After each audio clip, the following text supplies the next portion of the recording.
अब यहाँ देखो नीचे लिखे वाक्यों में छोटी की है ना ये की और की का सही प्रयोग करते हुए रिक्त स्थान भरना है, ठीक है ना। तो यहाँ मैंने आपको लिखवाया था ये जो छोटी की है ना ये दो उपवाक्यों के बीच आता है ना, लिखा था ना। अब यहाँ इसी के नीचे बड़ी की और लिख दो और इसके तीर का निशान लगा के लिखो ये संबंध कारक की विभक्ति है, संबंध कारक है। कारक सुने क्या, कर्ता ने कर्म को कर्ण से, है ना, तो संबंध कारक है ये। कैसे, जैसे राम की पुस्तक, राम की पुस्तक तो की आ गया ना, तो ये दो चीजों में संबंध बताते हैं तब आता है, और ये दो उपवाक्यों को जोड़ते हैं तब आता है। छोटी की और बड़ी की में अंतर समझ गए क्या। बड़ी की तो कब आएगा, संबंध दिखाने के लिए, राम की पुस्तक, मोहन की गाय, संबंध दिखाने के लिए। और छोटी की कब आएगा, दो वाक्यों को जोड़ने के लिए, उपवाक्यों को जोड़ने के लिए। तो अब ये दोनों यहां भरने हैं, भरो। बालिका ने चुनौती स्वीकार की यानी करी, तो ये क्रिया रूप में आ गया, की यानी करना, ठीक है, क्रिया रूप में। उसने इतना तेज घोड़ा दौड़ाया कि धूल ही धूल दिखाई दी, छोटी की आएगा यहाँ। दो बात जोड़ रहा है ना, दो वाक्य जोड़ रहा है ना, तो फिर वो योजक, ये योजक शब्द है, ये योजक शब्द है, ये तो संबंध बताता है, ये योजक शब्द है छोटी की वाला, योजक शब्द।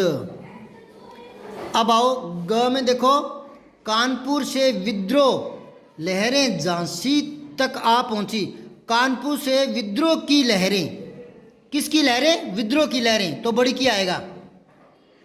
फिर देखो घ, अंग्रेजों में इतना साहस न था कि, छोटी की, वे रानी को पकड़ सकें। दो बात जोड़ रहे ना, तो छोटी की आएगी। दो बात जोड़ रहे ना, जब दो वाक्य या दो बात जोड़े तो छोटी की आता है, जब दो शब्दों में संबंध दिखाए तो बड़ी की आता है। समझ में आ रही है कि नहीं आ रही। अब गए देखो पांचवा, यह मेरे जीवन की अंतिम लड़ाई थी, जीवन की लड़ाई है ना, तो संबंध बता रहा है, बड़ी की आएगा, ठीक। अब है संबंध बोधक, मेरे घर के सामने एक बगीचा, के सामने आएगा, ठीक है, के सामने। फिर है विद्या जीवन व्यर्थ है, विद्या के बिना, पहले वाला आएगा, विद्या के बिना जीवन व्यर्थ है। फिर है दिनेश पेड़ बैठ गया, पेड़ के नीचे, पेड़ के नीचे बैठ गया। फिर है बाग पौधे लगे हैं, बाग के भीतर पौधे लगे हैं, ठीक है। फिर उसका मुख चंद्रमा के समान है, के समान, लास्ट में आएगा के समान, ठीक है। ये मैंने आपको बताया था, दोबारा लिख लो, यहाँ पर बहुत बार बता चुका हूँ।